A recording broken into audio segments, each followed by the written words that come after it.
Hola. No sé si tengo... Sí tengo. Buenos días. Empieza este panel, el panel de experiencias comparadas. Antes de empezar, quisiera mostrar mi agradecimiento a la organización, a los directores del evento. En mi caso es la tercera...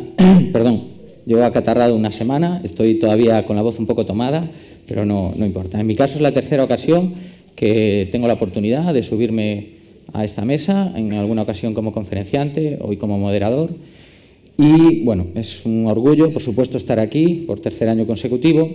Y este año lo que quiero hacer, antes de comenzar con las charlas y el protagonismo verdadero que es de ellos, porque si el moderador, en este caso yo particularmente, tiene algún protagonismo, en este caso es el quinto lugar, que es efectivamente después de cada uno de ellos. Quiero hacer dos cosas antes de empezar. Y la primera de todas es enfatizar la importancia de este panel, ¿vale? ¿Por qué? Este es un congreso, como vemos ahí, que se llama internacional, ¿vale? Precisamente el carácter de internacional se lo dan los ponentes que hoy me acompañan, ¿vale? A los que hay que agradecerle el esfuerzo que han realizado por venir desde pues sus respectivos países hasta aquí para acompañarnos, ¿de acuerdo? No es un trecho corto, por experiencia también lo digo. Otra cosa que quiero destacar, que es muy importante, a mí me lo parece, es que todos ellos han publicado en la revista de contratación administrativa práctica, en la sección de Derecho Global y Comparado de la Contratación Pública, que se publica en esta revista, y precisamente, además, en concreto, dos de ellos, Alberto Viglieri, que me acompaña aquí a la izquierda, y César Augusto Romero, en el número que hoy, o estos días, perdón, mejor dicho, se ha estado repartiendo, es decir, en el último número. Por lo tanto, ellos también tienen una participación directa, ¿verdad?, en este proyecto que es la revista de contratación administrativa práctica y la internacionalización de la misma. Esa es la primera cosa que quería hacer, enfatizar la importancia y precisamente que este panel es el que le da el carácter de internacional a este congreso. La segunda cosa que quería hacer es contextualizar, es decir, contextualizar el panel. ¿Por qué un panel internacional? Pues precisamente por la importancia que encontramos tiene el derecho global y comparado de la contratación pública. Es indudable la importancia económica, social y medioambiental, esto lo sabemos todos, que tiene la contratación pública. Respecto del derecho global del que estaba hablando, de la contratación pública, todos conocemos el CETA, ¿verdad?, el reciente tratado firmado con Canadá. Y también todos conocemos, y pongo dos simples ejemplos, el TTIP, ¿vale?, el Tratado Transatlántico de Comercio e Inversión, que hoy en día no sabremos si llegará a ser una realidad, ¿verdad?, con el nuevo cambio de administración en los Estados Unidos. En este momento, para contextualizar esta importancia, quiero destacar exactamente dos hitos que ocurrieron el año pasado. El primero de ellos, el por todos conocido como Brexit, la salida del Reino Unido de la Unión Europea, que hemos de decir hoy en día que todavía no es un hecho, sino un proceso, ¿de acuerdo? Bien, está prevista la salida precisamente del Reino Unido de la Unión Europea, pero evidentemente Londres no querrá perder, ni probablemente perderá, el poder financiero que tiene, y asimismo tampoco la intención es que salga con unas relaciones comerciales, no vamos a decir intactas, pero bastante salvaguardadas. Dicho lo cual, ¿afectará esto a la contratación pública local? Por supuesto que sí.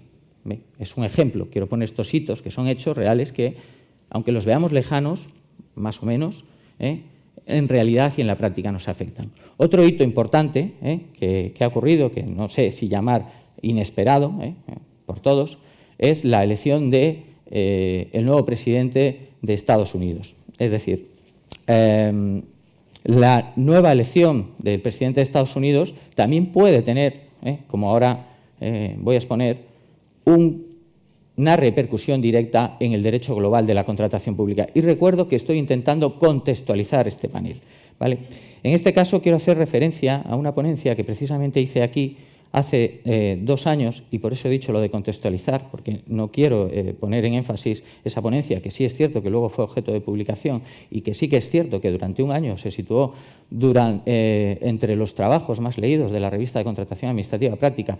No sé si por el reproche general o por la aceptación común, pero el caso es que fue así. Bien, pues a la vista de aquella exposición que yo hacía, planteaba en 5 gradas, con carácter piramidal, ¿verdad?, unos principios generales de la contratación pública, también dentro del marco del derecho global, y lo hacía a través de 5 gradas. Si hacemos una revisión somera, que voy a hacer, de estas 5 gradas, ¿de acuerdo?, de aquella exposición que yo hacía a la vista del pensamiento Trump, nos encontramos, en primer lugar, donde en una primera grada, y pensemos en una pirámide, que va por gradas, va subiendo, pensemos en simplemente las pirámides de Egipto, en una primera grada yo situaba a la globalización y al derecho administrativo global como una realidad total. Bien, aquí hay que tener en cuenta que a la vista de los discursos que hemos encontrado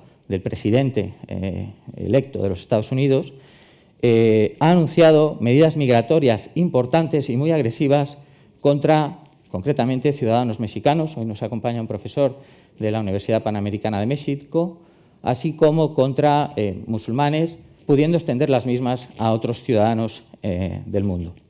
Asimismo, recientemente también ha puesto en duda el funcionamiento de las Naciones Unidas, precisamente a partir de una resolución que afectaba a Israel y a Palestina, pretendiendo o queriendo precisamente renovar el funcionamiento de las Naciones Unidas.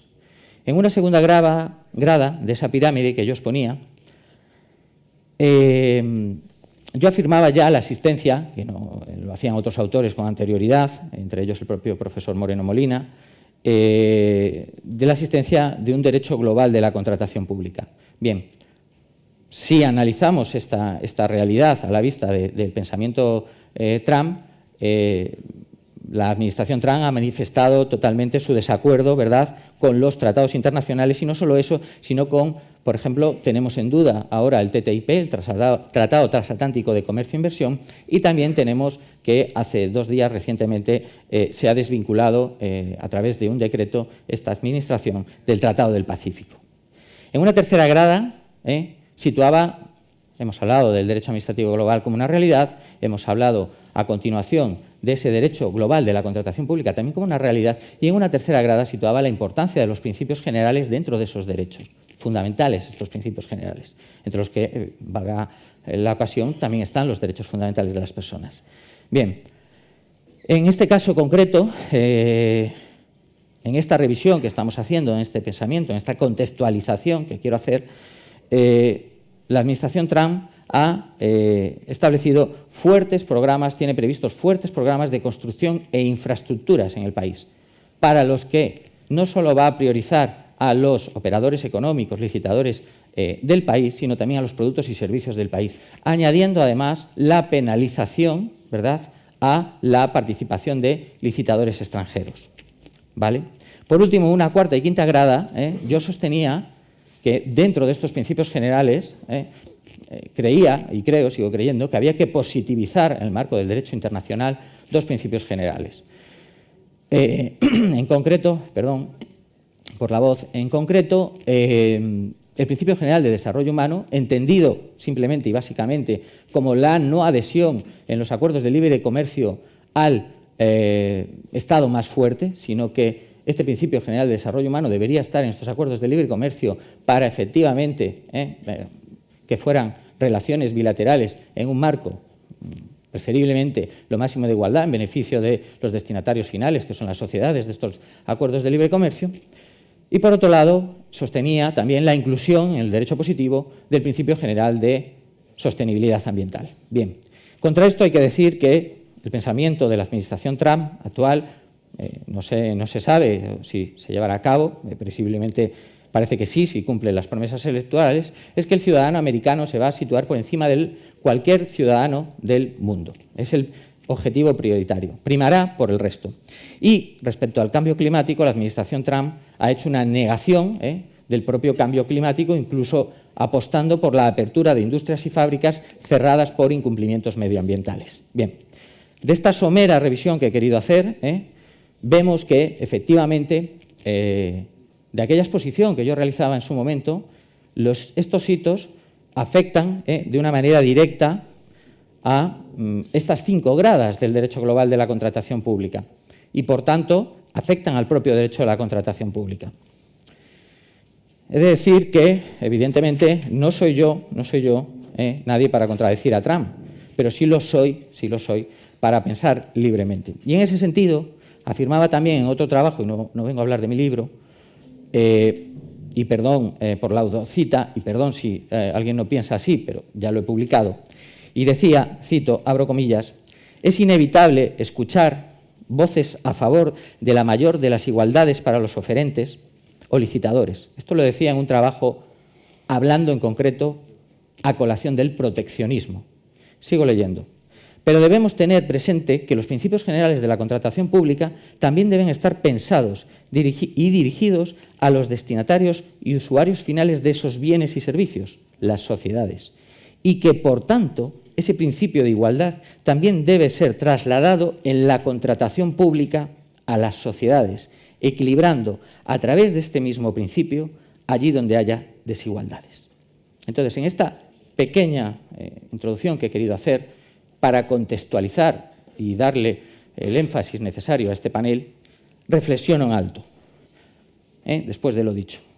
¿Habrá que oponer, pues, a la administración Trump los principios generales de la contratación pública? Esa es la primera reflexión que me formulo. Llevamos dos días enteros hablando de contratación pública.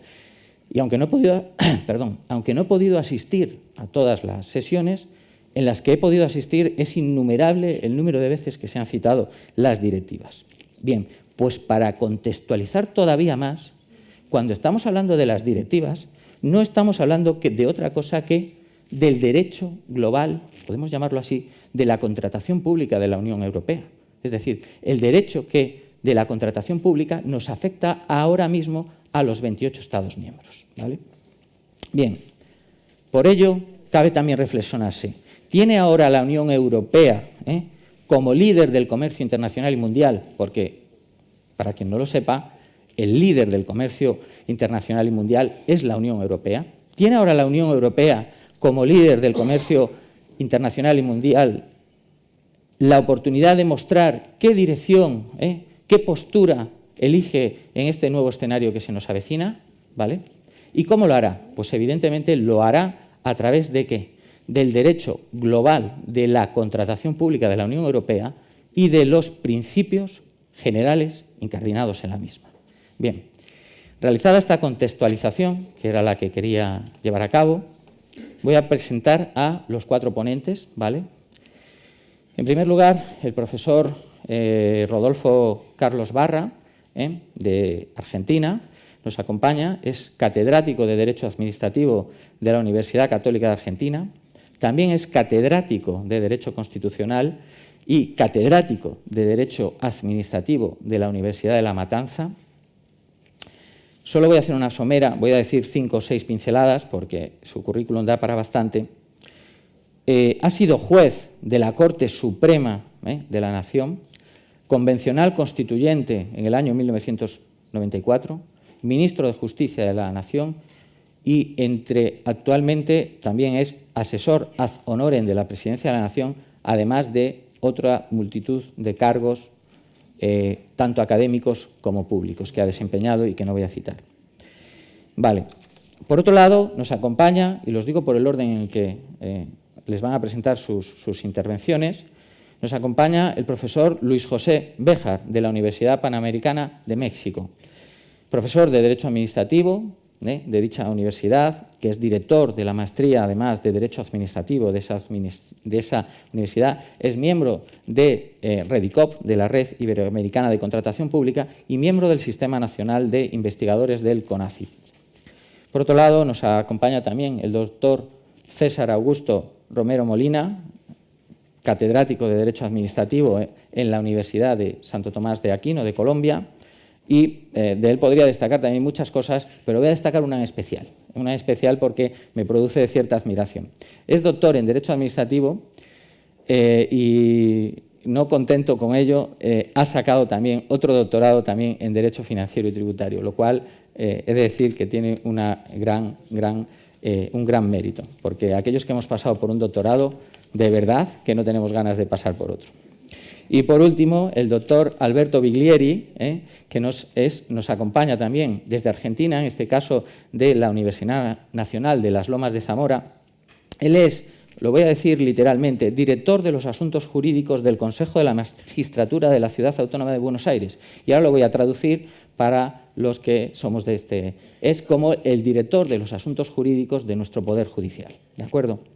Vale, es profesor también titular, que viene a ser catedrático, allí son los profesores titulares catedráticos, catedrático de Derecho Administrativo de la Universidad Nacional de las Lomas de Zamora, Argentina, y además es profesor también regular de Derecho de Integración Económica en la UBA, en la Universidad de Buenos Aires, aparte de profesor en posgrado en muchas otras universidades. Dirige el Instituto de Derecho Administrativo, etc. Sin más preámbulos, ¿de acuerdo? Voy a darle la palabra al profesor Rodolfo Carlos Barra, que nos va a hacer, y si hay por aquí algún operador económico que esté especialmente atento, porque yo sí que me he leído la presentación y el trabajo, que nos va a hacer una sucinta explicación de una recién sancionada, ellos dicen sancionada, promulgada, publicada, ley en su país, que es precisamente la que regula el contrato de participación público-privada en la Argentina.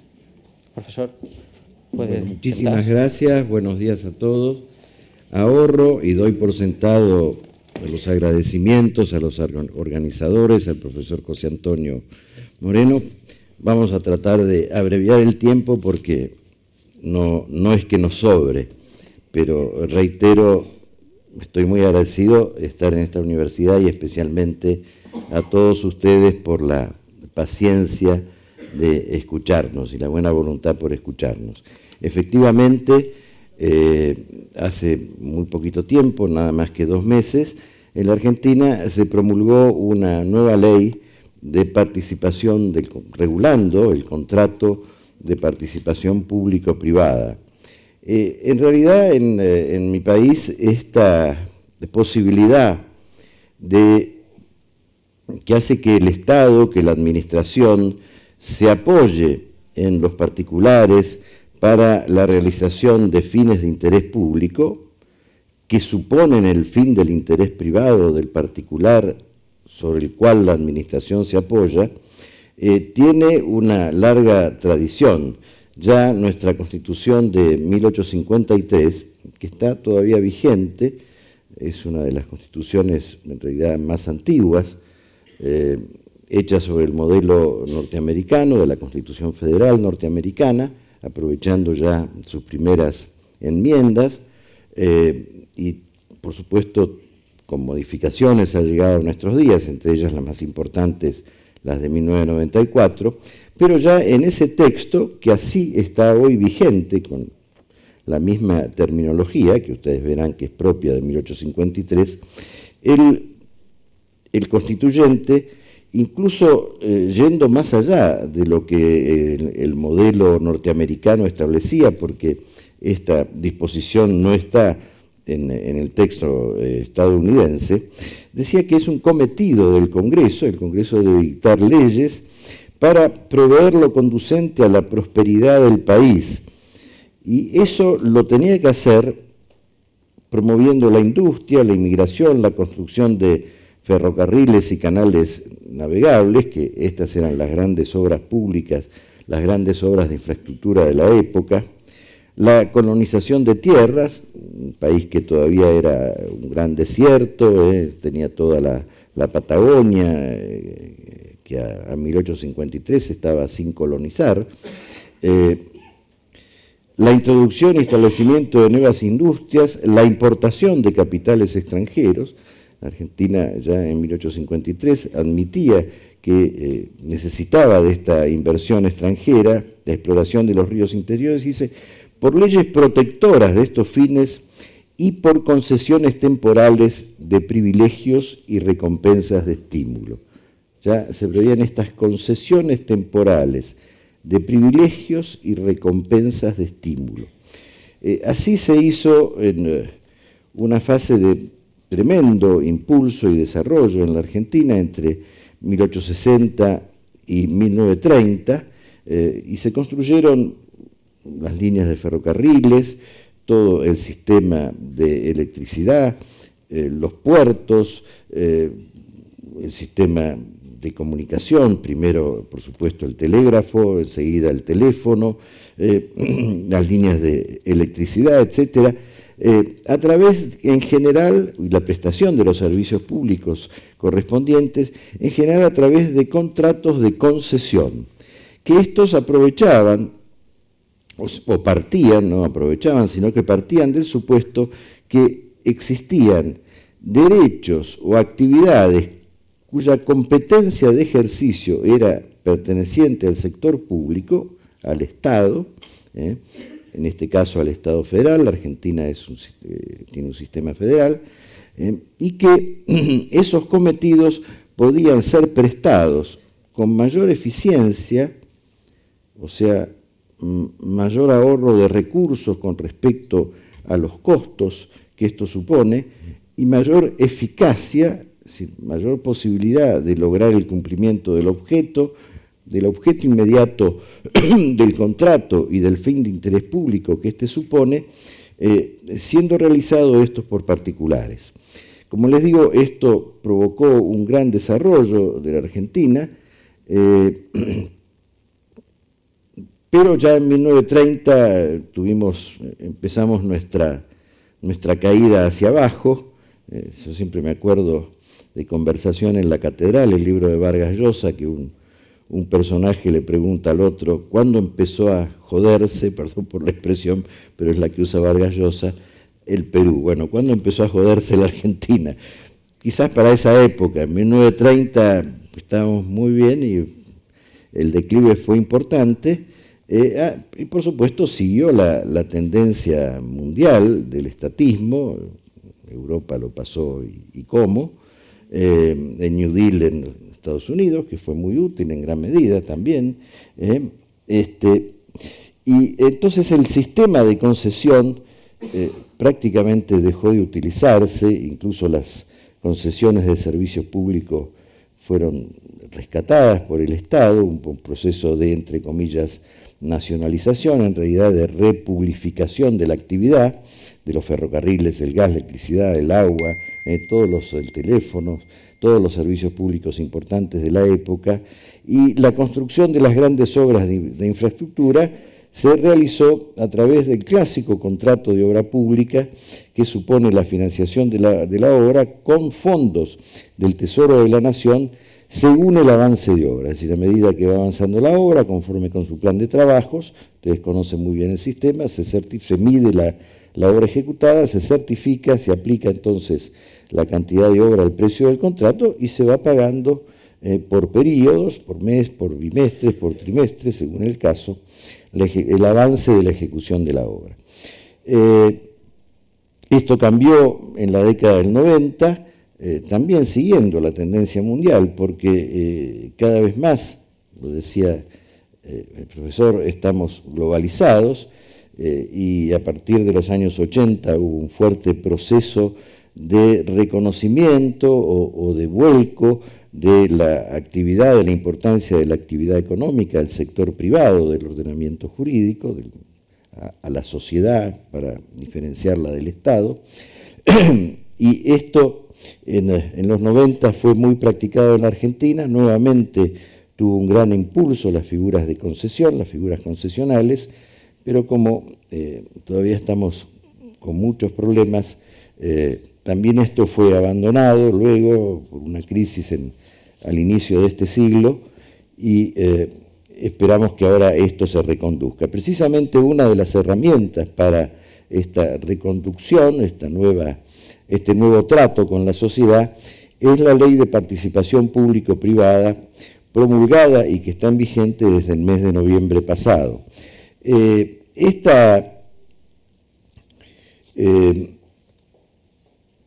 sistema de contratación público-privada sin duda se ajusta a los criterios de la globalización en materia de contratación pública. Primero porque la ley sigue el esquema general que ya existe en muchos países de Latinoamérica, se ha tomado mucho como ejemplo y como guía el sistema que está vigente en Chile, que es realmente muy muy exitoso,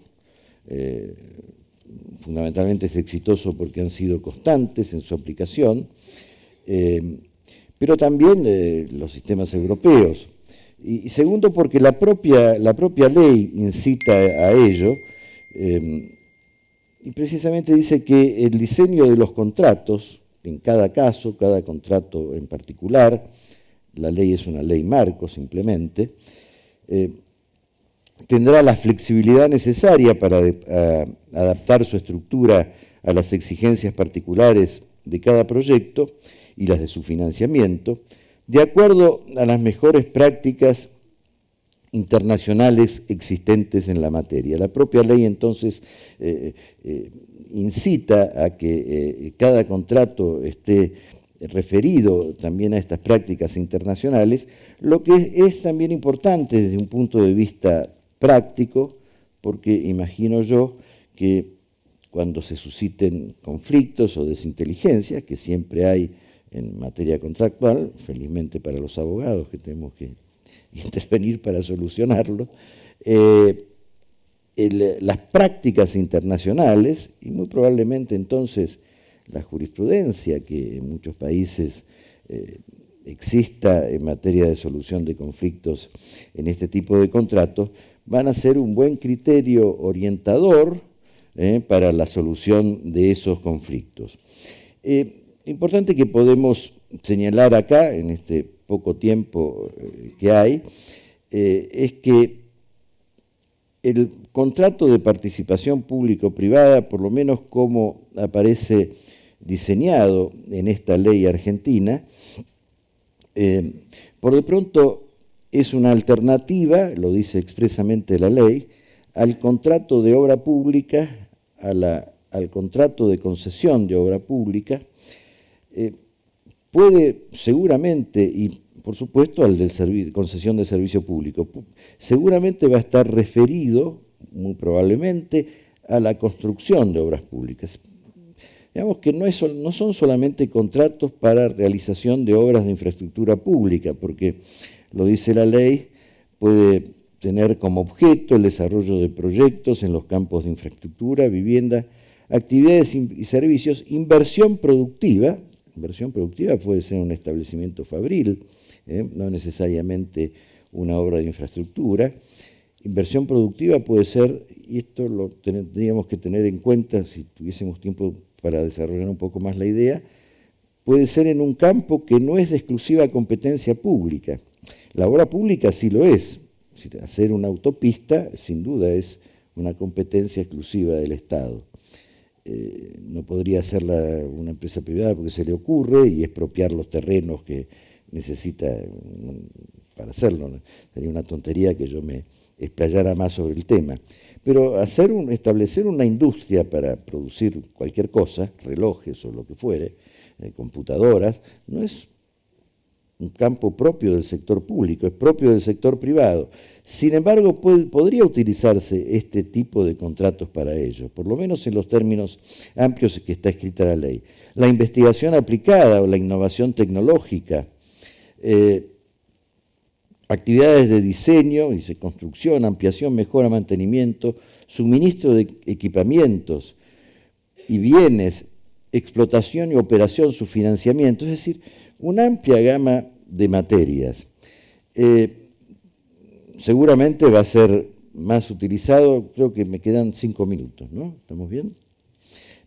Mucho más utilizado en materia de infraestructura pública. La realización de la obra de infraestructura, la cosa terminada va a ser siempre una obra pública. La prestación de un servicio público, lo que se preste es un servicio público con los caracteres que nosotros conocemos en materia y sobre todo su finalidad o su característica esencial, que es el ser tuitivo en beneficio al usuario. Pero pueden ser hechos de distintas maneras. Uno de ellos es a través de esta participación. Entonces, ¿qué le agrega la participación pública-privada al contrato tradicional de obra pública o al contrato tradicional de concesión de obra pública que, al menos en el ordenamiento jurídico argentino, como entiendo yo también en el español y en todos los países hispanoamericanos, que seguimos el modelo del contrato administrativo, está suficientemente regulada por ley. ¿Qué es lo que le agrega? ¿Qué es lo que le diferencia? Porque si no, esta ley sería totalmente inútil. Nosotros ya tenemos una ley de concesión de obra pública, ¿sí?, en plena vigencia, en plena aplicación. Yo creo que la nota esta de la participación, que va a prever que puede estar reflejada formalmente en una sociedad de propósito específico, la ley lo prevé, aunque no necesariamente. O sea que el carácter asociativo es independiente de que se exprese en la forma típica de una sociedad comercial, por ejemplo, una sociedad anónima, puede ser una sociedad anónima con participación mayoritaria estatal, o una sociedad de economía mixta, o no, una sociedad anónima común, pero incluso sin expresarse formalmente de esta manera, el carácter asociativo sería la nota esencial del contrato.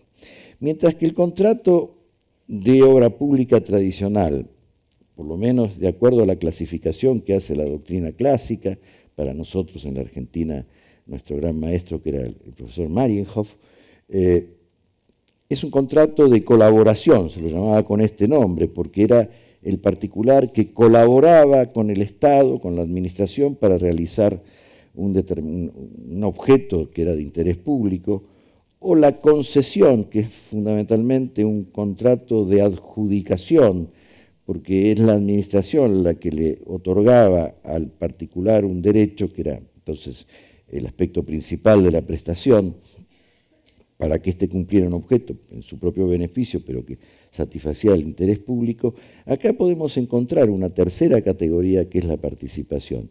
Y esta es muy importante en la práctica, porque puede servir para la interpretación también del contrato en situaciones de conflicto. Es decir, por ejemplo, todo el sistema de ubicación de los riesgos, que para la ley es esencial, que ya está en la ley de obras públicas, que ya está en la ley de concesión de obra pública, pero que en estas últimas dos tendrían una perspectiva, yo diría, casi excepcional. Es algo que tiene que ocurrir en una circunstancia especial. En cambio, para el contrato de participación, que supone entonces la affectio societatis, el Estado es el socio del particular, el sistema de ubicación de riesgos, que no necesariamente es para el sector público.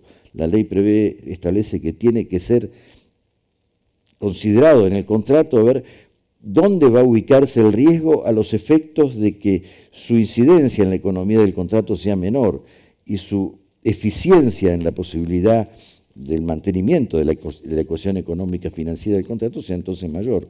Bueno, va a ser el criterio general de interpretación, la participación. Hay un punto muy importante, estos son dos palabritas y ya termino.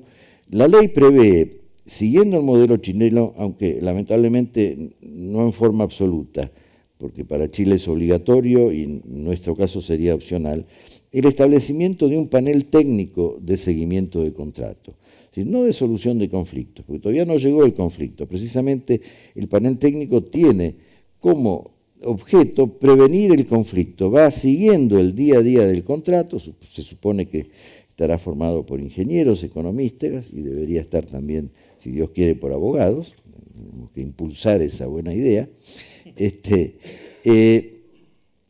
Va siguiendo día a día el contrato, y cuando ya aparece alguna situación, el panel técnico tiene que ir ya tomando decisiones, resolviendo, sugiriendo, haciendo sugerencias, etcétera, para que el conflicto no llegue, conflicto que luego, si llega, podrá solucionarse por vías de avenimiento, arbitraje, si el contrato lo prevé, para los casos de los contratos en donde haya inversión extranjera y el inversionista extranjero sea un ciudadano, un nacional de un Estado parte en los tratados de protección recíproca de inversiones que la Argentina tiene suscriptos, entre ellos, por supuesto, con España.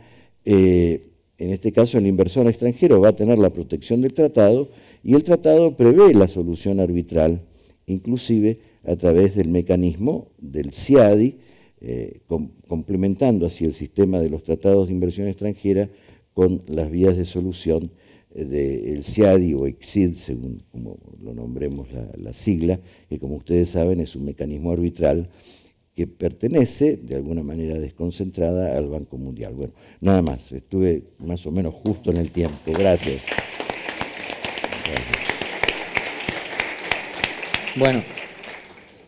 Bueno, no sé si me oye, sí me oye. El profesor Barra, la verdad es que yo ya había tenido la oportunidad de escucharle, es muy clarificador, bajo mi punto de vista tiene una extraordinaria oratoria y aparte he de decir que es un libro abierto, hablar con él, tanto en lo jurídico como en lo humano. Yo que he tenido la oportunidad de leer trabajos referidos a esto, y por eso decía lo de los operadores económicos, esta nueva ley, por lo menos en negro sobre blanco, es decir, en el papel, lo que busca es generar, pues eso, confianza en el inversionista privado, ¿verdad?, especialmente extranjero, a través de una rentabilidad adecuada y pues con una razonable seguridad jurídica, insisto, por lo menos en el negro sobre blanco. Voy a dar paso al profesor Luis José Béjar, que nos va a hablar sobre el combate de la corrupción en materia de contrataciones. En México, en los últimos años, se han dictado varios instrumentos en esta materia y nos va a exponer sus reflexiones acerca de lo mismo, de las mismas. Bueno, primero que nada, muchas gracias. ¿Sí se escucha bien o yo soy el que trae el eco nada más puesto? Ok, gracias. Por supuesto, está por demás agradecer a la Universidad de Castilla-La Mancha, por supuesto al profesor Moreno Molina. Ya es el tercer año que me toca estar por aquí. Si repito alguno de mis chistes de los otros años de los que hayan estado aquí, bueno, perdón, ya de repente uno tiene que utilizar material viejo. Por otro lado, el tema de corrupción en México, y seguramente cuando les llegan noticias de nuestro país no les llegan las mejores, ya sea por cortesía de Trump o por cortesía de lo que está pasando de repente, sí podemos decir que en México la corrupción, desafortunadamente, como dijo nuestro presidente, cosa que no debió haber dicho, pero no quiere decir que por eso sea mentira, la corrupción en muchos sentidos se ha convertido en algo sistémico. La corrupción ya podemos decir que desafortunadamente no es una cuestión del partido político gobernante, es una cuestión de las personas, la gran mayoría de las personas que integran la función pública, desafortunadamente ya tiene un velo de corrupción terriblemente generado. Esto no quiere decir que no se trate de hacer lo que se pueda para combatirlo. Realmente los esquemas de combate a la corrupción han sido reformados en los últimos años. Traigo a colación, antes de entrar a la parte actual, a un esquema que pareciera que pasó sin pena ni gloria. Y en concreto me voy a referir a la Ley Federal Anticorrupción en materia de contratación pública. Digo, desafortunadamente pasó sin pena ni gloria porque se promulgó, se discutió y entró en vigor, y ni siquiera los funcionarios públicos de las contralorías internas se enteraron que existía esa legislación. Entonces tampoco se aplicaba. Y eso me lo encuentro bastante trágico. La legislación, o esa pieza de legislación en concreto, podíamos discutir muchísimos defectos. Es más, les podría decir que probablemente era una de las peores piezas legislativas que se han hecho en México.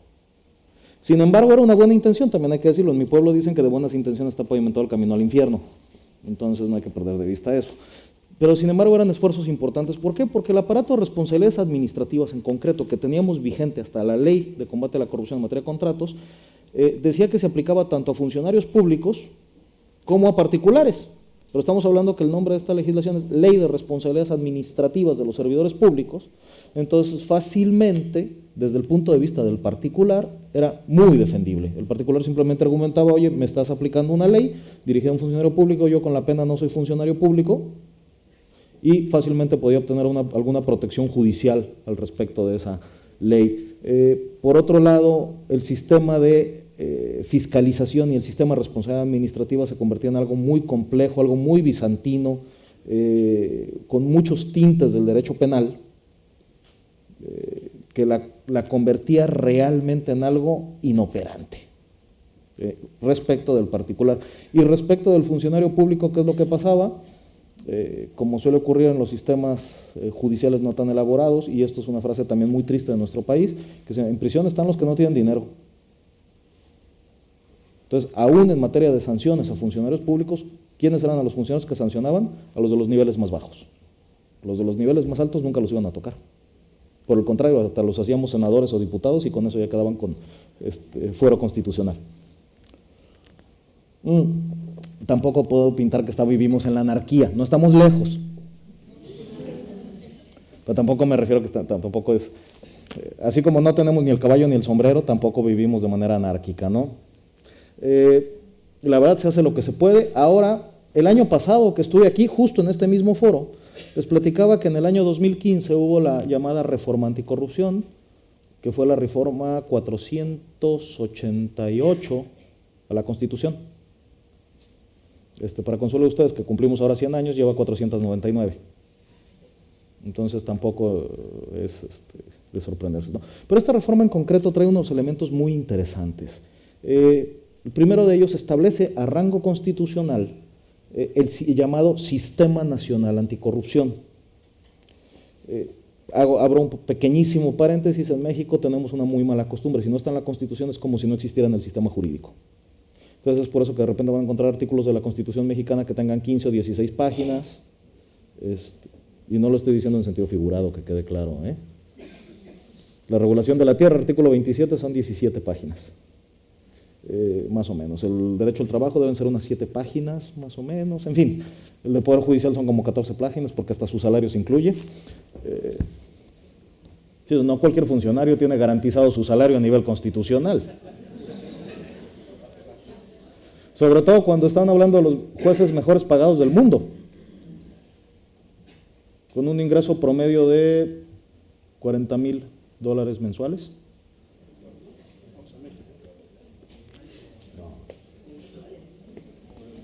O sea, la Corte Suprema. Sí, claro. Sí. Más prestaciones.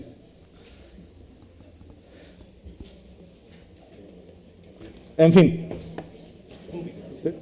Siento informarles que la Constitución dice que para ser el juez de la Corte Suprema hay que ser mexicano por nacimiento.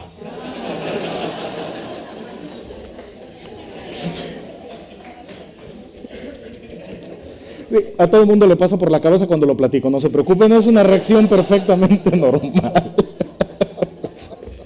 Aunque por otro lado, hablo un paréntesis rapidísimo, esa ha sido la respuesta para evitar la corrupción en el Poder Judicial. Los salarios de los jueces, de los letrados, son altísimos respecto del promedio del resto de los servidores públicos. Y eso permite, o nos ha permitido con el paso de los años, disminuir fuertemente los niveles de corrupción en el Poder Judicial. El Tribunal Administrativo, que es el responsable en materia de contratación, está muy por debajo de esos ingresos, como la mitad por debajo, pero ahí va en ese camino también de mejorar los salarios de los magistrados administrativos, de tal manera que se pueda dar un poco, mejorar el tema de corrupción, aunque hay que decirlo, el Tribunal Administrativo mexicano tiene bastante prestigio en cuanto al tema de que son índices mínimos de corrupción. Es uno de los tribunales más limpios en ese sentido, tendrán otros defectos, pero en tema de corrupción no ha sido realmente un problema con el Tribunal Administrativo. Ahora bien, les decía, todo lo tenemos que poner en la Constitución porque si no pareciera que no existe. Yo por eso me atrevo a decir que ya la Constitución política de los Estados Unidos mexicanos en realidad es la Constitución regulatoria de los Estados Unidos mexicanos, de política ya no le queda nada. Creamos organismos, movemos cosas, señalamos incluso requisitos específicos de funcionarios, y no necesariamente de altos funcionarios, hasta de funcionarios medios. La Constitución puede señalar cuáles son los requisitos que se deben de cumplir. Y esto, a mí, más allá de que no me guste, no me parece una técnica adecuada, sí nos atrae algunas ventajas. Cuando lo ponemos en rango constitucional, pareciera que en el sentimiento del mexicano es, no, ya vamos en serio entonces, porque si no está en la Constitución no es en serio. Entonces se introduce el Sistema Nacional Anticorrupción, esto en 2015, las leyes secundarias se promulgan apenas el año pasado, en agosto del año pasado, donde surgen situaciones muy específicas. La primera de ellas es que la materia de juzgar las responsabilidades administrativas, tanto de los particulares como de los funcionarios públicos, ya le corresponde al Tribunal Administrativo, a nuestro Tribunal Federal de Justicia Administrativa. Entonces, es un tribunal tributario, tribunal declarativo principalmente por la materia tributaria, es el tribunal administrativo por definición, pero además hace las veces de tribunal de cuentas, en cuyo caso tiene ya facultades expresas de condena. Y obviamente este tribunal tiene que ampliar todas sus atribuciones. Para darle la libertad necesaria a este tribunal en combate a la corrupción, se determinó que el tribunal administrativo es señalado como órgano constitucional autónomo.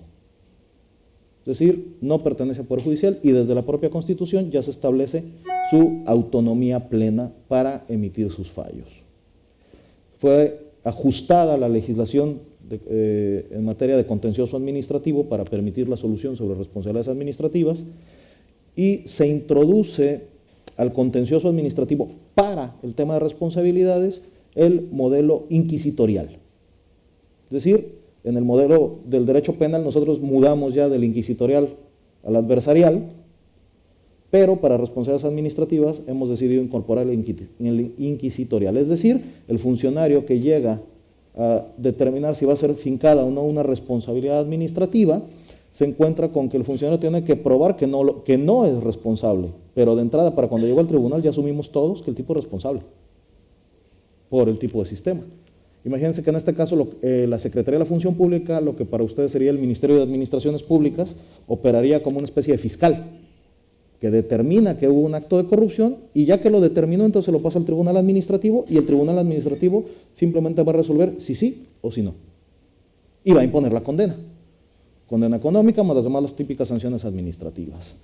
Ahora, esa es una parte. Este paquete de legislación anticorrupción va a abrogar, todavía no lo hace, ya está la legislación secundaria, pero entrará en vigor en agosto de este año, por lo tanto la legislación actual sigue vigente, va a abrogar la Ley Federal de Responsabilidades Administrativas de los Servidores Públicos, la Ley Federal de Responsabilidades de los Servidores Públicos para juicio político y la...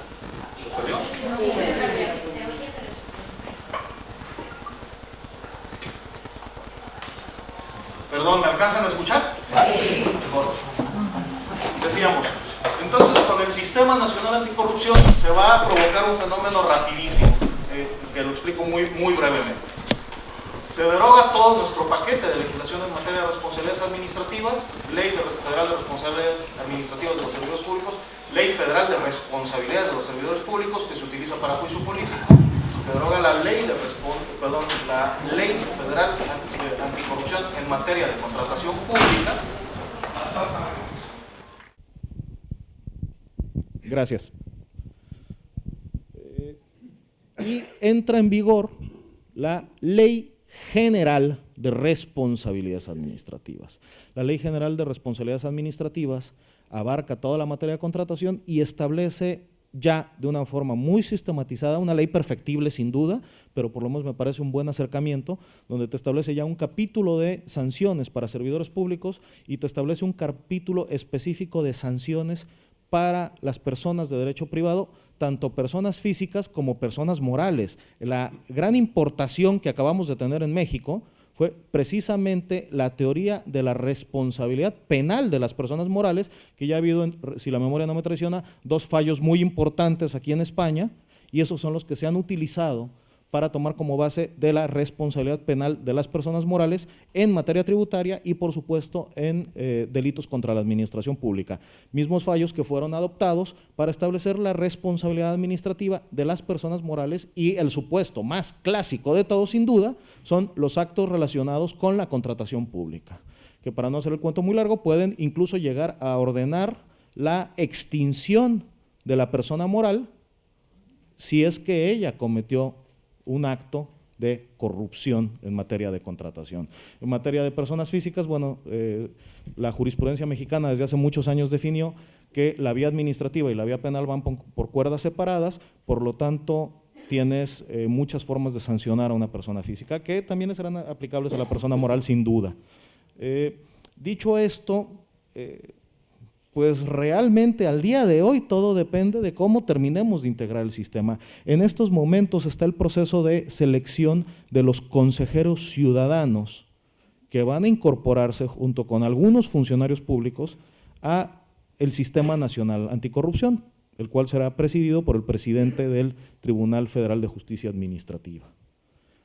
Participará el secretario de la Función Pública, pero lo más importante es la participación de los consejeros ciudadanos. Entonces parece que ahí es donde ojalá encontremos algún tipo de balance. Por demás, se ha designado la figura del fiscal anticorrupción, está muy tomada del derecho anglosajón, de lo que le dicen el perro guardián, que más o menos funciona lo mismo, y un poco también algo de la inspiración chilena, ¿no? Con el fiscal ciudadano, me parece que le llaman, justamente para vigilar los actos de corrupción, y con todo eso el sistema redondeará en cuanto al trabajo que pueda hacer la Secretaría de la Función Pública o Ministerio de Administraciones Públicas con el fiscal anticorrupción para determinar que él actuará también de forma autónoma. Él no forma parte de la administración pública, él forma parte del Sistema Nacional Anticorrupción. El Sistema Nacional Anticorrupción será un cuerpo colegiado que girará las instrucciones, insisto, con el elemento más importante, sin duda, la participación ciudadana. Y será entonces ya los tribunales de legalidad los que resuelvan efectivamente sobre si hay o no una sanción a aplicar. Ya estoy sobre el tiempo, decía un filósofo de aquí, español, si la memoria no me traiciona, Eustaquio Galán, que decía que la brevedad es un manjar que el magistrado saborea 2 veces. Y os dará la razón a pesar de que la tengáis. Muchas gracias.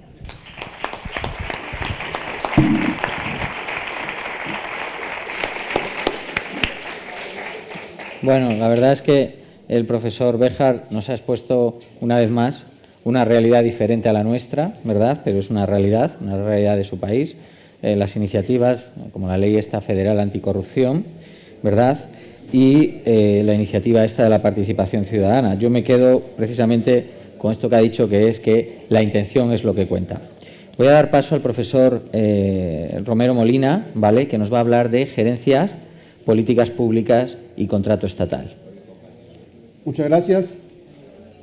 Nuevamente muy contento de compartir con este selecto auditorio, gracias a las voluntades del profesor Moreno Molina y de Jimeno Feliu, que a bien tuvieron nuevamente invitarme a compartir las experiencias en Colombia de la integración de la gerencia pública con la gerencia del contrato estatal y los resultados frente a la corrupción pública que se han surgido en nuestro país y que nos ha llevado a hacer ajustes esencialmente normativos. Poder integrar los principios constitucionales con los nuevos criterios de gerencia pública en aras del mejoramiento y el eficientismo estatal y obtener eficacia en los resultados, pues ha llevado a que los abogados aprendamos y nos volvamos arquitectos y nos volvamos ingenieros, porque hoy hablamos de la arquitectura jurídica, hoy ya los mandatarios, abogado, venga, blíndeme el contrato. Entonces uno se imagina en una escafandra con blindajes para que el contrato no sufra ningún proceso de corrupción durante su etapa de creación hasta su liquidación. Entonces los abogados hemos ido impregnándonos de todas estas formaciones adicionales para poder ejercer cada vez mejor nuestras competencias. Si nosotros empezamos a analizar, por ejemplo, en el Estado colombiano, que somos república unitaria a semejanza del Reino de España, donde no tenemos estados autonómicos, pero tenemos departamentos y tenemos municipios con una mayor autonomía, entendemos que hay una legislación nacional que cobija a todas las entidades públicas. Esta legislación tiene un gran defecto, que es la sumatoria de normas que regulan conductas similares y que se van dictando coyunturalmente de acuerdo a los escándalos de corrupción. Entonces, hasta ahora el gobierno logra dictar un decreto único de contratación que era la sumatoria de más de 150 decretos dispersos que regulaban la materia. Entonces decimos, bueno, Constitución Política de Colombia, artículo 1, somos unitarios, pero tenemos autonomías. en departamentos y en municipios. Artículo segundo, fines esenciales del Estado Social de Derecho. Entonces, estado de bienestar. Y ahí empieza la restricción a las autoridades públicas para contratar. O sea, yo como mandatario público no puedo contratar lo que quiera, cuando quiera y como quiera. ¿Por qué? Porque me someto a una elección popular y de acuerdo con nuestra Constitución debo radicar un plan de gobierno. Que ese plan de gobierno después se convierte en mi plan de desarrollo. Ahí nacen ya figuras contractuales. Es decir, tengo un objeto contractual claro y predefinido en mis planes de desarrollo, claro que sí, porque debo integrarlos con el presupuesto. Entonces, fíjense cómo el contrato estatal tiene génesis en normas superiores que hay que entrar a respetar y que obliga a que el servidor público se desprenda de su querer personal para obligarse a contratar con el querer institucional.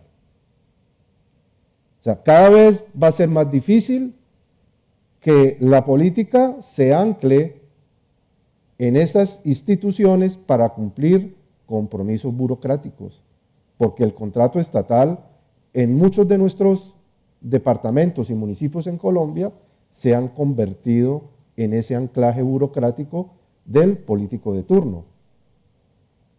La normativa actual ha llevado a que haya cada vez más intervención de los entes de control. En Colombia hay responsabilidad disciplinaria en cabeza de la Procuraduría General de la Nación, hay responsabilidad fiscal por la ineficiencia contractual en cabeza de la Procuraduría General de la República y hay responsabilidad penal en cabeza de la Fiscalía General de la Nación. Todas tres pueden ser simultáneas con responsabilidades diferentes. Entonces, desde esta óptica empieza a fortalecerse el principio de planeación contractual, que es nada más ni nada menos que lo que va a determinar si un contrato está ajustado a las normas de presupuesto, a las normas de planeación y en su creación a todos los elementos que lo van a componer. Va a tener nexo causal claro con transparencia y publicidad. En Colombia los prepliegos deben incluir todos los instrumentos que conformaron la planeación del contrato. Es decir, los oferentes conocen previamente cuáles fueron las condiciones para justificar ese contrato. Y todos los posibles oferentes tienen la opción de hacer observaciones antes de que se consolide el pliego oficial de la licitación pública. Ahora, reciente sentencia del Consejo de Estado, el principio de planeación, de transparencia y de publicidad también se da para la contratación directa de servicios de personal. En muchas alcaldías, el 31 de diciembre a las 8 de la noche se estaban firmando contratos. ¿Por qué? Porque había presupuesto y había que cumplir el artículo 209 de la Constitución colombiana, que era la eficiencia en el presupuesto público. Es decir, antes de las 12 de la noche había que gastar la plata, independientemente de lo que fuera. Pero había que gastar para que el Ministerio de Hacienda, al evaluarme la ejecución presupuestal de mi vigencia fiscal comprendida entre el 1 de enero y el 31 de diciembre, fuera óptima. Entonces, la plata había que gastarla como fuera, rubro presupuestal 0 al 1 de enero del año siguiente. Y en una de estas desafortunadas actuaciones, la Procuraduría entró, investigó al alcalde, lo sancionó, porque el 31 de diciembre contrató 10 profesionales sin justificación, en aras del principio de eficiencia constitucional, como lo argumentó el alcalde en su defensa. Entonces, el Consejo de Estado, en una muy buena sentencia recientemente publicada, estableció, primero, el principio de la planeación estatal cobija a todos los contratos públicos en Colombia. No hay restricción de cuantía y no hay restricción de tipología. Independientemente de lo que se quiera hacer, contratación directa, licitación pública, concurso de méritos, como se denomine, de mínima cuantía, de menor cuantía, en cualquiera de sus acepciones contractuales debe estar presente el principio de planeación. Porque si vamos a confrontar con los principios rectores de la administración pública, la eficiencia está llamada a producir efectos y a proteger el patrimonio de todos, que es el patrimonio público. O sea, no hay excusa ni en la tipología del contrato ni en su cuantía para alejarnos de la planeación contractual. Todo en la administración pública debe tener un porqué. Y eso lo dan los estudios previos del contrato. En segundo lugar, las competencias para dirigir los contratos. Es que antes, en Colombia, antes de la Ley 80 del 93, las competencias se diluían. Una ciudad muy querida en la costa colombiana, el presidente del Consejo Municipal delegó la contratación en su conductor. Entonces, el representante legal del Consejo de la ciudad, hoy que es un distrito turístico de los más importantes de Colombia, estaba en cabeza del conductor de la entidad. Era el conductor quien suscribía los contratos del Consejo de la ciudad de Barranquilla. Y era un señor que solo tenía quinto de primaria. A duras penas sabía firmar y sabía poner su número de cédula, pero era quien contrataba en nombre de la entidad. Eso hizo que se reformara la ley y en Colombia únicamente pueden contratar quienes tengan el nivel directivo de la administración o en su defecto el nivel ejecutivo. Ni siquiera los niveles asesores pueden contratar porque el nivel asesor no adopta política pública. Entonces miremos el nexo. Criterio de gerencia pública, competencia predeterminada por la ley, ni siquiera el reglamento puede determinar las competencias contractuales, son de ley y su relación con la función pública. Entonces, bajo la égida de la normativa colombiana, solo los niveles directivos y ejecutivos pueden contratar. Los niveles asesores jamás podrán hacerlo, no son decisores públicos, son contribuyentes de las decisiones de la administración, pero no representan a la administración. ¿Quién la puede representar? El nivel directivo. En esa dilución, entonces, abogados muy hábiles para que el nivel directivo, llámese gobernador, llámese alcalde, pudiera cumplir compromisos burocráticos, le decía, arme este contrato y delegue. Entonces decía, ay sí, si yo delego, me voy de viaje 3 días en comisión oficial a desarrollar labores en Bogotá, somos un país muy centralista, entonces firma el secretario tal y yo no respondo. Entonces viene la ley 489 del 98 y dice que la delegación no exime de responsabilidad. ¿Por qué? Porque hay un deber de vigilancia y cuidado sobre lo delegado. Si yo delego, tengo que estar vigilando lo que delegué, de que el delegado lo esté haciendo bien.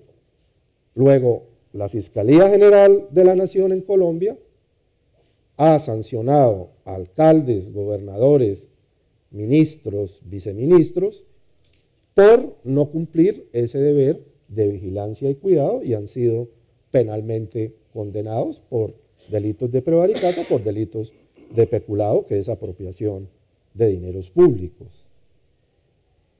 Y finalmente, ¿cómo opera transversalmente la planeación del contrato en todas sus etapas? Clara en la precontractual, con la posibilidad de apertura a los posibles oferentes de que conozcan todas las condiciones contractuales, no puede escapar una.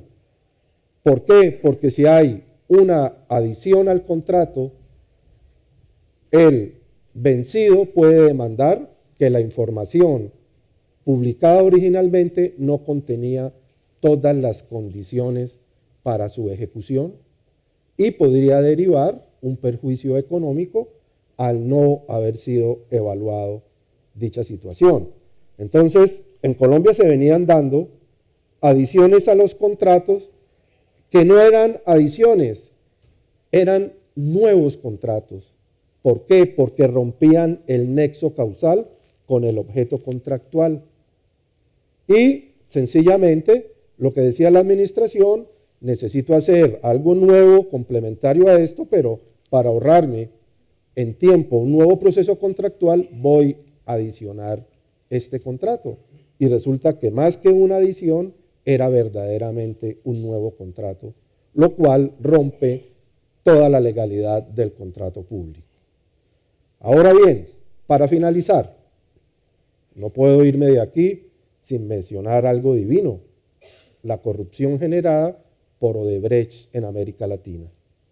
Odebrecht, una empresa brasilera de infraestructuras, pagó en América Latina más de 100 millones de dólares en corrupción.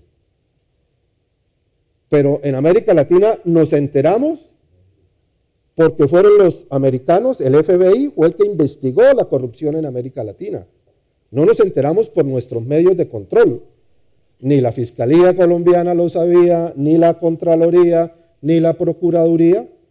Lo supimos por un informe que el FBI le da al gobierno colombiano. Odebrecht llegó a Colombia a participar en grandes obras de infraestructura. En una sola pagó, y está aprobado, 6.5 millones de dólares. Para pagar 6.5 millones de dólares por la adjudicación de un contrato, ¿se imaginan ustedes los sobrecostos del mismo? Pero ha habido falta de decisión en la autoridad colombiana para terminar estos vínculos contractuales. O sea, nosotros sabemos, ya hay un viceministro capturado a quien se le imputaron cargos y los aceptó. O sea, ya es una realidad del pago de esta suma mayoritaria y él acepta que efectivamente le pagaron estos 6.5 millones de dólares para adjudicarle el contrato a la firma Odebrecht. Ahora, ¿cuál ha sido la reacción? Pues yo pienso que al gobierno colombiano le ha faltado consolidar la autoridad del contrato. El director de la Agencia Nacional de Infraestructura dice que va a demandar la nulidad del contrato. Muchos pensamos que en aras de la corrupción aceptada y probada debe declararse la caducidad del contrato y exigirle al contratista vicioso que indemnice a la nación colombiana por todos los perjuicios que ha causado. Yo no veo la necesidad de que haya que acudir a la jurisdicción, que vamos a tener un pleito de 4 años para que nos validen la corrupción que ya está confesada, pudiendo hacer uso de la caducidad contractual para terminar este proceso que ha sido doloroso, no solo para Colombia, para América Latina. Panamá, a nivel de presidencia, expidió un decreto prohibiendo contratar con Odebrecht en Panamá. Y Odebrecht es adjudicataria de la segunda línea del metro de Ciudad de Panamá. Pero dijeron, no, aquí no hay lugar a contratar con empresas corruptas y están viendo cómo resuelven el contrato. En Colombia apenas estamos pensando en demandar. Muchísimas gracias.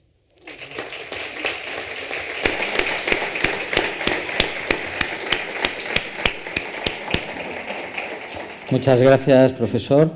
Bueno, ha puesto de manifiesto también, al igual que el profesor Béjar, la corrupción, y en ese sentido he de decir que los millones de euros que se han descubierto también aquí en contratos corruptos no distan mucho de lo ocurrido en Colombia. Aquí hemos tenido mucha corrupción y esa que se sepa. Y bueno, eso menos mal que estamos en Europa. Si no estuviéramos en Europa, pues no sé qué habría sido, ¿no? Por otra parte, ha dicho una cosa que me ha parecido muy curiosa, muy interesante y que me ha hecho reflexionar así de manera graciosa para mí, ¿no?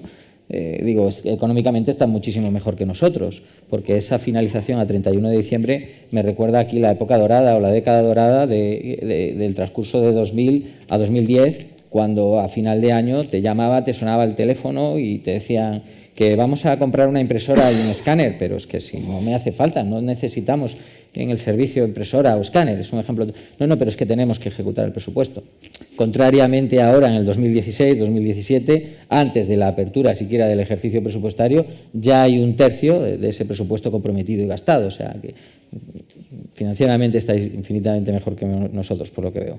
Bueno, voy a darle la palabra al profesor Biglieri, gracias por estar aquí. A él le sale el vuelo muy pronto, sé que tienen prisa porque efectivamente el vuelo con destino a Buenos Aires le sale ya, y él nos va a hablar de una cuestión que a mí me parece de lo más interesante, que va muy a colación con lo que yo he querido introducir y contextualizar, que es el derecho global de las contrataciones públicas y la recepción local en el caso argentino. Nos va a exponer unas ideas claras, breves y sencillas que permitirán pues, dotar de previsibilidad a esa recepción en el ámbito argentino. ¿Estamos ahí? Ahora sí. Bueno, buenos días. El anuncio del vuelo es bueno para que sea breve esto y Ahora, tengo 2 o 3 problemas que aclarar previamente. Primero, agradecer el convite de Jaime Pinto Santiago y el riesgo de Moreno Molina de aceptar esta posibilidad. Bien, voy a hablar un poquito de algunas cuestiones que tienen que ver con el fenómeno de las redes, y el predictivo es medio traicionero. Me pone Pinto Santiago, venía a reemplazar a Aristóteles, pero Gorgópulos no salió Aristóteles. Entonces me sentí un poco cohibido venir a la Castilla-La Mancha a reemplazar a Aristóteles. Bueno, con la licencia histórica que esto implica, vamos a ver qué pasa. Después es un honor compartir con César Romero, con Luis Béjar el panel, y especialmente con Rodolfo Barra, que cuando vienen muchos profesores españoles a Argentina, a mí a veces me interesa saber el expertise de ellos para comprender la dimensión de lo que están diciendo. Barra es uno de los doctrinarios más importantes de la Argentina, especialmente por la combinación que quiero resumir en mi presentación, de experiencia, aplicación desde las distintas áreas del derecho y saber. Fue constituyente para reformar la Constitución, fue ministro de Justicia, miembro de la Corte, pero además fue auditor general de la Nación. Nosotros, para simplificar el problema de corrupción, derogamos el Tribunal de Cuentas. La Auditoría General de la Nación, que se pensó en la Constituyente para que la encabece la minoría en el Parlamento creó una ley que dice que el cuerpo de la auditoría debe ser mayoría de la mayoría, o sea, se disolvió lo que dijo la Constitución, y finalmente tenemos un defensor del pueblo que el cargo está vacante, así que la corrupción no es un problema para nosotros, porque, bueno, no hay que controlarla y nada más. Es difícil combinarlo con esto, me parece que la única solución que encontré es pensar un poco ideas, por eso hablamos un poco de la experiencia europea, algunas ideas que pueden aportar a partir de la aplicación directa de tratados internacionales como el Tratado Internacional de Anticorrupción o de Transparencia, que ya han sido internalizados al derecho argentino, poco de aplicación efectiva tienen, pero por lo menos lo tenemos como norma vigente. Así que me parece que el problema nuestro es que nosotros en general somos... No, ¿acá cambió? Ahí no. Ahora sí. Somos una presa fácil del miedo al cambio.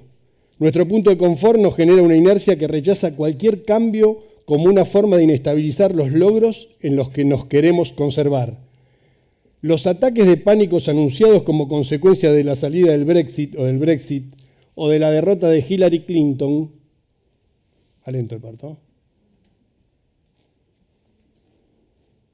Va a ser medio lento. Se me va a ir el vuelo. Este parece una de Almodóvar, ¿no? Una mujer al borde de ataque de nervios. Aparece en el imaginario internacional como esa destrucción bíblica que se rememoraba el tema de Sodoma y Gomorra. Parece que necesitamos de una referencia bíblica para profesarnos un futuro de sal, si no nos atrevemos a mirar atrás, aún despojados del pecado de la envidia y la lujuria. La verdadera enseñanza era perderle el miedo al futuro, tanto o más que avergonzarse del pasado. El futuro no tiene nada que ver con las reivindicaciones xenófobas o ultranacionalistas de los líderes populistas que espasmódicamente las sociedades eligen como una suerte de crítica al estancamiento del progreso. Esto ya ocurrió antes, esto que estamos viviendo.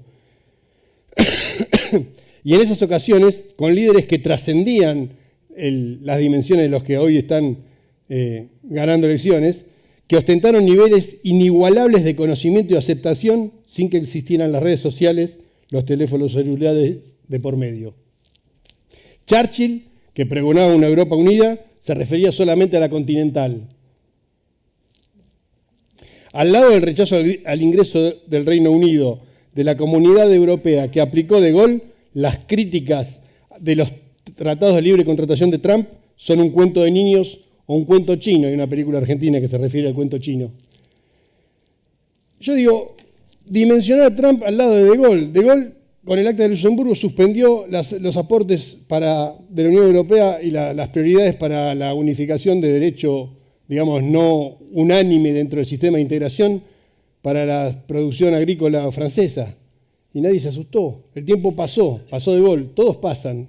También se impidió la incorporación del Reino Unido, ¿no? En vez de Brexit sería Road, no sé cómo le podrían haber dicho en ese momento. La cuestión que nadie se preocupó y el tiempo pasó y las cosas siguieron cambiando. Ese es lo que yo creo que es nuestro miedo al cambio. El fenómeno de la globalización está entre nosotros y su limitación es una fuerte estructura de organizaciones regionales y supraestatales que equiparen los sujetos de la discusión. La dimensión del sistema de los estados nacionales es europeocentrista y nos guste o no, la fuente del sistema de integración post-nacional soberano también lo son. Es en este marco en el que la tecnología fue, en un principio, el medio ideal del movimiento que depreció y llevó a la mínima expresión el debate monismo-dualismo. Desde la simpleza que tenemos, con la que tenemos que admitir que cualquier presentación documental sin soporte papel en cualquier contratación pública está regulada por las normas que impusieron Steve Jobs o Bill Gates, hasta el reconocimiento de la mayor amplitud y calidad del sistema de publicaciones de las normas, por ejemplo en nuestro país, con un sitio web, antes que un anacrónico boletín oficial en papel, que además necesita una suscripción paga, o sea, tenemos que pagar para saber qué leyes tenemos que cumplir, nos encontramos en un nuevo siglo con un imperio regulador que no tiene domicilio fijo ni control soberano único. A esa realidad líquida es a la que hace referencia constante Bauman. Se le debe agregar la confusión que nos atormenta por vivir en medio de una época que todavía no es reconocible por sus rasgos únicos y característicos. Borges, nuestro gran escritor, nos ilumina con maestría cuando describe sus viñetas del 1900 y dice que el 1900 se señala cuando es detectable a partir de, por ejemplo, los tranvías a caballos, que ya no están en Buenos Aires, o los buzones color carmín, pues una época es claramente diferenciable de la siguiente a partir de los rasgos que no se repiten de la una en la otra. Probablemente nos podamos referir con contundencia a ese tiempo pasado de las máquinas de escribir, los papeles carbónicos y la TV en blanco y negro, pero se nos hace muy difícil aceptar que el soporte magnético ha variado ya en muchas ocasiones. Cintas, disquete de 5,5, disquete de 3,5, CD, el disco extraíble, el pendrive, etc. Ahora todo está en la nube. Aparece un neologismo, la exteligencia y la doctrina. Cada pieza de nuestra tarea será más influyente como herramienta de interpretación, nuestra tarea doctrinaria. Cuanto más nos adentremos en el abismo de la digitalización, más influyentes serán las producciones de documentos originalmente digitales. La digitalización de la producción bibliográfica pre-Word no encaja con idéntica fuerza en los motores de búsqueda, igual suerte corre la jurisprudencia. Ni siquiera el efecto es parejo entre los programas aplicables a la traducción digital. Una misma idea, para un caso idéntico, puede ser listada con miles de referencias de distancia según el buscador que se utilice y la calidad del documento original en papel. Esto es un desafío. Se abre un inmenso y un nuevo espacio para el desarrollo doctrinario. El fenómeno de la exteligencia impera en el lector cotidiano y en los principales motores de búsqueda, y nosotros somos una parte de ellos. Una parte especializada, cierto, pero consumidores comunes y al fin y al cabo. Mal que les pese a las empresas del sector, obviamente excepto Walter Kluwer, los tesauros profesionales solo reducen la captura a un universo menor, muchas veces estancado en el de los autores cuyos derechos intelectuales se explotan. Claro, ahora se preguntarán, ¿qué es eso de la exteligencia? Entonces voy a citar específicamente la fuente. La exteligencia se diferencia de la inteligencia porque todo el conocimiento se almacena fuera del cerebro. Hoy ya no es necesario recordar una serie de datos porque se accede a ellos con una instantánea búsqueda en Internet. Pero al estar estas informaciones almacenadas fuera de la persona, su mente ya no las puede interligar con otras. Las toma de a una por vez y la sinapsis cerebral que conecta y liga todas las informaciones para producir ideas propias se reduce. Es un artículo de Jorge Fontevecchia en el diario Perfil de Buenos Aires. Entonces el desafío de la hora es buscar en cada trabajo nuestra opinión sintetizada, científicamente referenciada, con un análisis claro y breve desarrollo de impacto de los principios generales seleccionados en cada doctrina, la jurisprudencia y la costumbre aplicable a la norma vigente, más compresiva en la relación al estudio. Prepararnos para este escenario se nos hace tan difícil como aceptar en la Argentina que la reforma del 94 aplastó la discusión sobre la necesidad de incorporar, por medio del procedimiento de sanción legislativa, las obligaciones internacionales que suscribimos alegremente. Queremos viajar en tranvía o abrir otra vez el disco 3,5. La Corte Argentina ya se ha expedido con referencia a cómo se debe interpretar la condición de la vigencia de los tratados internacionales en el fallo Giroldi. Trae esto una nueva dimensión, la noción de interpretar que la condición de su vigencia es aquella que declaran los órganos de aplicación. Es un derecho vivo, vigente y de actualización permanente. Claro, me dirán ahora que la Corte solo se está refiriendo a derechos humanos, pero ustedes lo saben bien que en Europa ese mismo desafío fue el que transformó toda la inteligencia, toda la jurisprudencia de tribunales primarios de derechos humanos en la jurisprudencia que luego se aplicó a los tribunales comunes. Aún tratándose únicamente de derechos humanos, lo digo, ¿no? Y vamos hacia ahí por propia voluntad. La Argentina, por propia voluntad, decidió tomar este tipo de tratados internacionales e interpretar de esta forma los tratados. Esto es por voluntad de un compromiso del constituyente, que le dio estatura constitucional, y por la voluntad del compromiso internacional al que nos ata, y a todos los demás estados también quedan atados por la suscripción y ratificación del Tratado de Viena. Pero además, y fundamentalmente, por esa vocación política que nuestras dirigencias tienen a suscribir y comprometerse con innumerables obligaciones recíprocas, y otras no tanto, en el ámbito internacional que no pueden tomarse ya a la ligera.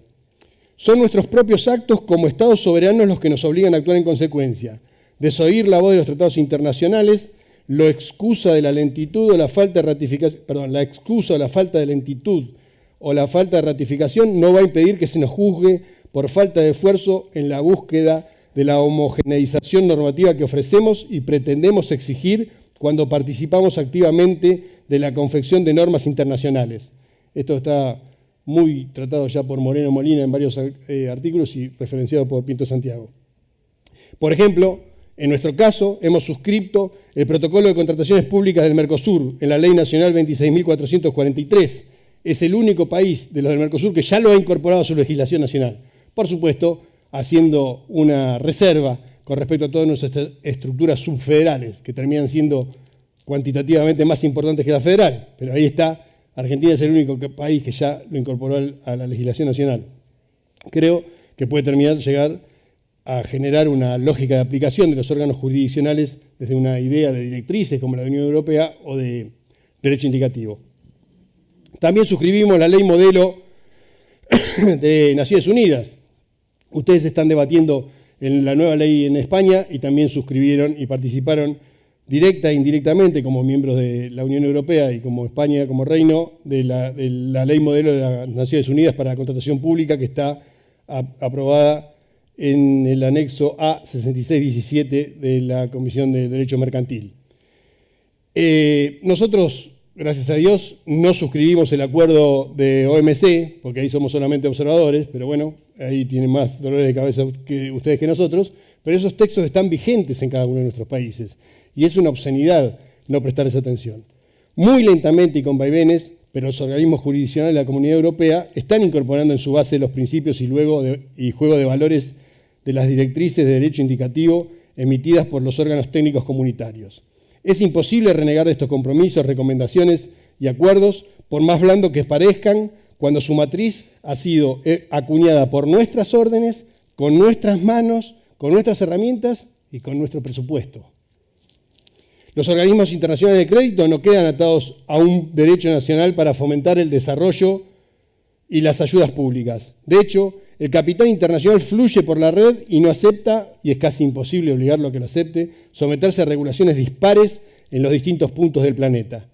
El combate al lavado, a los paraísos fiscales, a la corrupción y a todas las formas que adopten los fondos de procedencia ilegal está condenado al fracaso si la solución se busca fronteras para adentro y aislándolas del concierto internacional.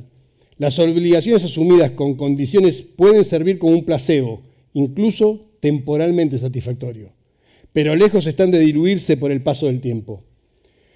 Por el contrario, se consolidan dentro de un sistema que pretendemos ocultar. Seguir obviando lo que escribimos, suscribimos y ratificamos en los foros mundiales o regionales, ocultándonos en nuestra condición federal, no nos eximirá de las obligaciones soberanas. Como tampoco pudo De Gaulle proteger con barreras impositivas sus productos agrícolas. En el fallo Grimaldi del Tribunal de Justicia Europeo, estaba ahí, se me fue por el sistema electrónico, el Tribunal de Justicia Europeo criticó la inacción de 40 años de los órganos de la Administración por no receptar algunas directrices.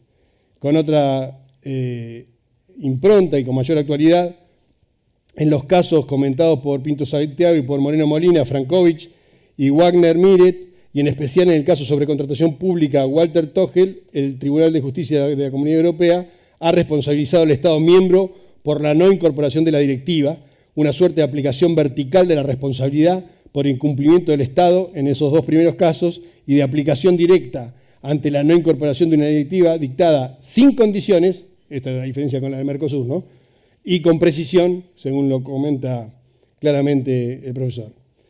Para mí, ni Trump ni muchos de nosotros estaremos litigando dentro de 40 años, ¿no?, como pasó lo de Gaulle, todo pasa. Por eso les recuerdo que, como sostuvo uno de nuestros constituyentes, literato, constituyentes en la provincia de Buenos Aires, cuando se incorpora a la estructura federal, en el debate de la Convención de 1859 en la provincia de Buenos Aires, cuando dijo que los tratados internacionales están para respetarse, la única forma de interrumpirlos es con un nuevo tratado internacional o a los cañonazos. Nada más. Gracias.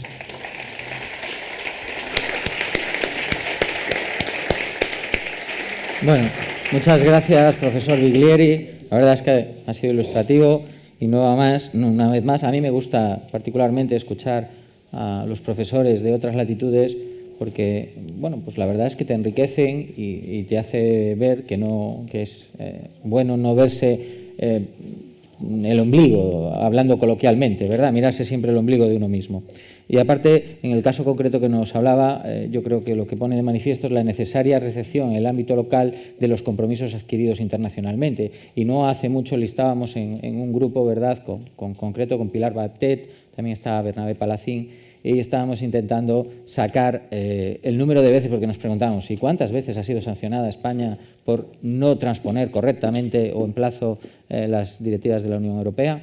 Bueno, pues es un poco lo mismo, aquí también lo sufrimos y probablemente, a lo mejor a la vista de la Ley de Contratos del Sector Público que tengamos finalmente, no sé si previsiblemente en abril, pues vuelva a ocurrir dentro de unos años exactamente lo mismo. Por lo tanto, la necesaria transposición o recepción local de los compromisos asumidos internacionalmente. Bueno, decir por último que es un honor, no solo es un honor, sino que es un gusto moderar una mesa como esta, porque además han sido enormemente disciplinados con el tiempo, con lo cual me lo han facilitado muchísimo. Abrimos el turno de preguntas, por favor. Veo 1, 2, 3... bueno, pues si podemos formularlas, pido, por favor, mucha concisión por las horas que son, mucha gente se tiene que ir de viaje, concisión tanto en la pregunta como en la respuesta. ¿Vale? Por favor. Hola, buenos días. Bueno, tendría muchas preguntas que hacer, pero como solo un poquito, voy a hacer 2. Quiero preguntar al señor Rodolfo si puede hablar brevemente sobre el sistema de financiación de ese nuevo contrato y si existe posibilidad de que el propio Estado se pueda endeudar para afrontar gasto que en su caso derivara del mismo. Y quería preguntar al señor Luis cuáles serían los requisitos que tienen que cumplir los controladores ciudadanos o los consejeros ciudadanos para poder desempeñar ese puesto. Gracias. No me entendí muy bien la... ¿Ya contestamos? Por favor, os quedáis con las preguntas. Puede, por la hora, sumar la otra pregunta y luego los profesores van contestando. Sí, por favor, dele. Bueno, dos cosas. Una muy breve. La primera, agradecer al profesor que en un Congreso Internacional de Contratación Pública haya mencionado al maestro Borges, en primer lugar. Y en segundo lugar, la pregunta jurídica, digamos, es para el profesor Barra, en relación a que él mencionó que hoy día el concepto de la participación, nuevo concepto, que estaría favoreciendo la interpretación del contrato. La pregunta concreta es cómo se vincula eso con aquello que dice Sayagüez Lazo, Comadira, Dromi, que en relación al principio de estricta sujeción a las bases y su vinculación con el principio de igualdad, profesor. Vale, yo creo que podemos contestar por la acumulación ya. Bueno, por orden, si quiere. En materia de la planificación financiera del APP, la ley exige que para tomar la decisión de que un determinado emprendimiento sea hecho a través de este contrato, además del análisis de una serie de requisitos que hacen al interés público y a las políticas del Estado, muy variados, entre ellos incluso el de la inclusión social, ¿no es cierto?, que el contrato favorezca no solamente el combate a la pobreza, sino el de la inclusión social, que en estos momentos en Argentina es un tema bastante delicado, sino también tiene que analizarse el impacto fiscal, porque el PPP puede tener previsiones en beneficios impositivos o bien garantizar el cumplimiento del contrato a través, esto es una figura muy interesante, de colocar en un fideicomiso ya tributos de afectación específica, sino también en caso que haya pagos por parte del gobierno, por parte de la administración, bueno, la correspondiente autorización presupuestaria, y nuestra ley de administración financiera prevé también un mecanismo para para aquellos contratos que deben realizarse en el curso de varios ejercicios presupuestarios, estar definidos en un solo presupuesto, así que no se tenga que repetir en cada caso. La pregunta del señor era la igualdad.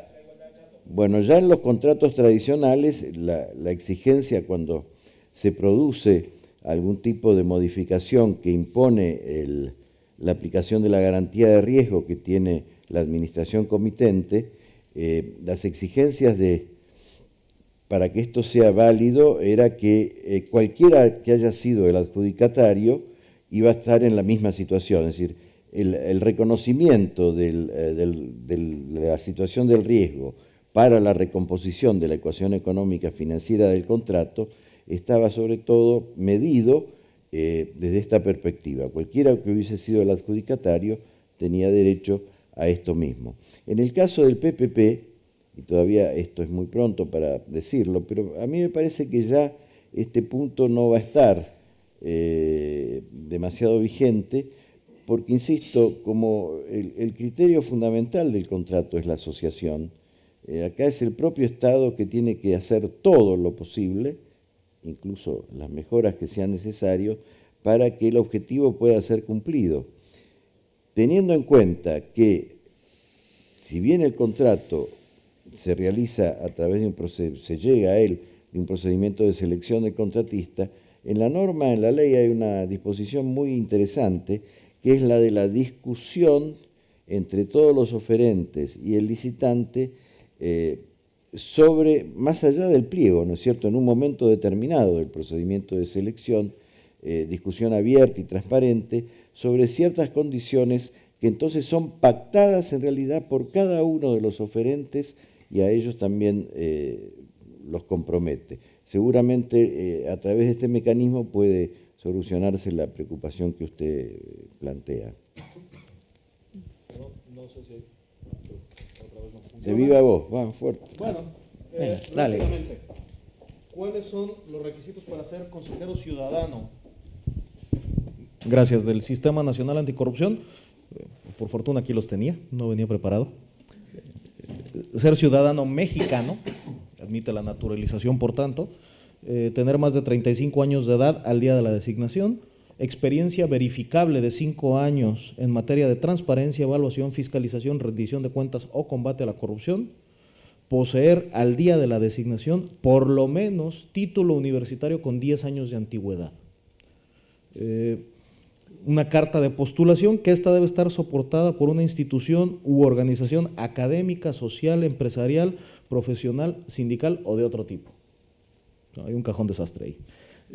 Gozar de buena reputación, y esto es un tema un poco complicado porque básicamente es con una declaración de protesta bajo decir verdad que eres un tipo probo, porque, sí, lo digo así porque desde una reforma en los códigos civiles, habrá sido tal vez en los años 80, desapareció la prueba de fama pública. Entonces, ante la falta de esa prueba, que era lo acostumbrado, pues simplemente manifiestas que eres buen tipo y ya.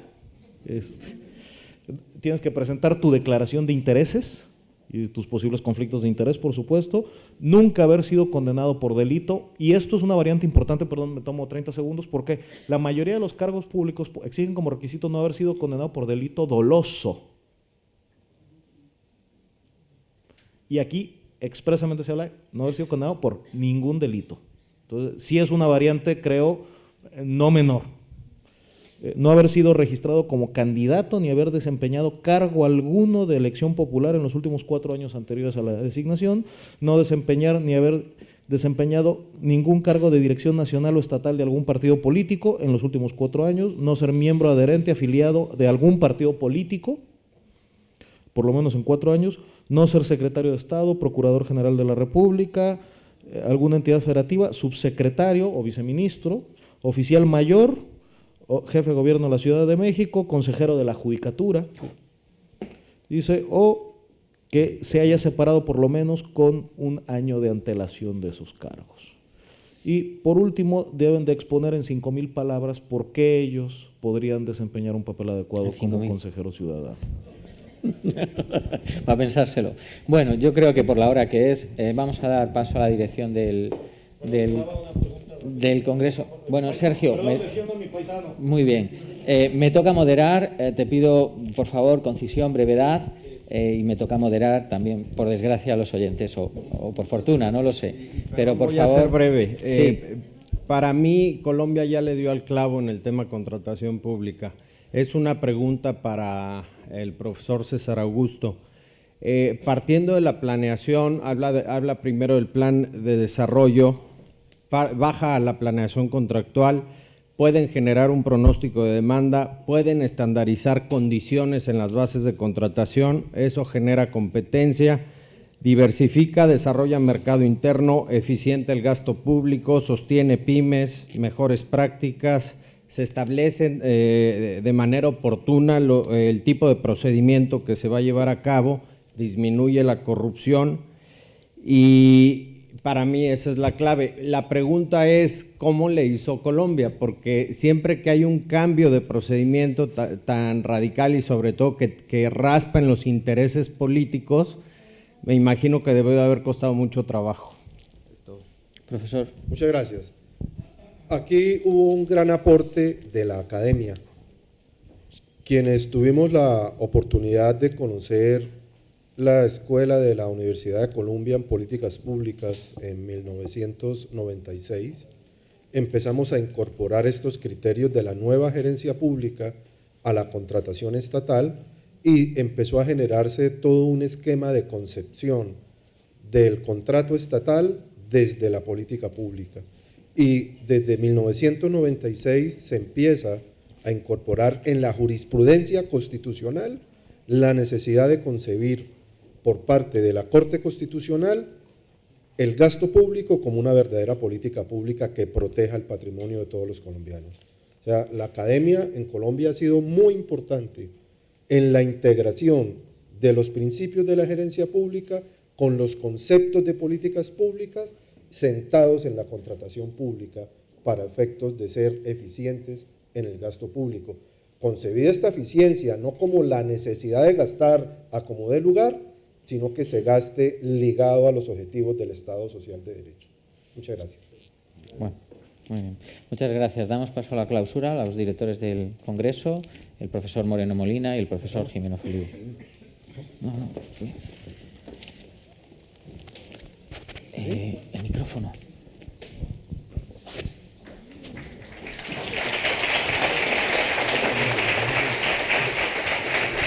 Oh, lo cogéis.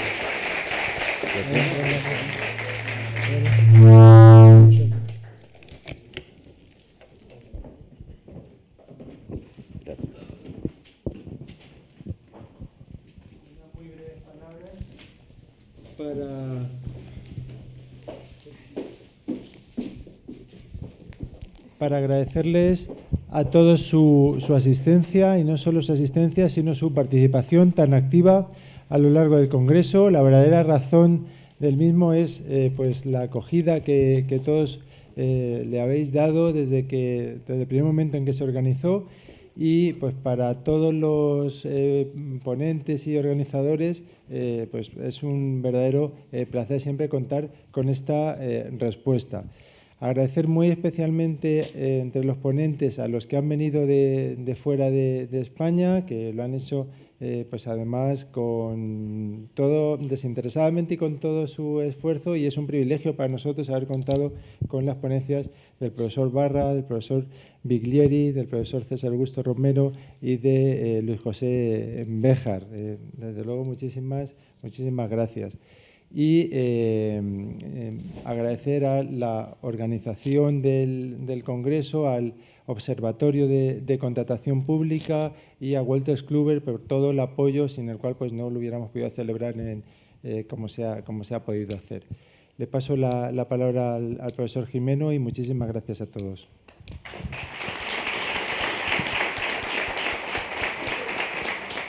Yo rubrico las palabras de José Antonio. Muchas gracias por estar y acompañarnos en este mundo de la contratación pública.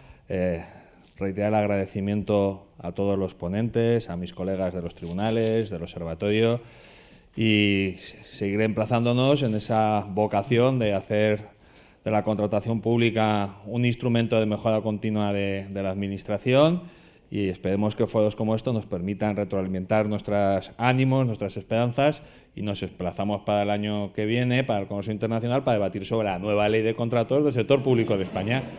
Muchas gracias a todos.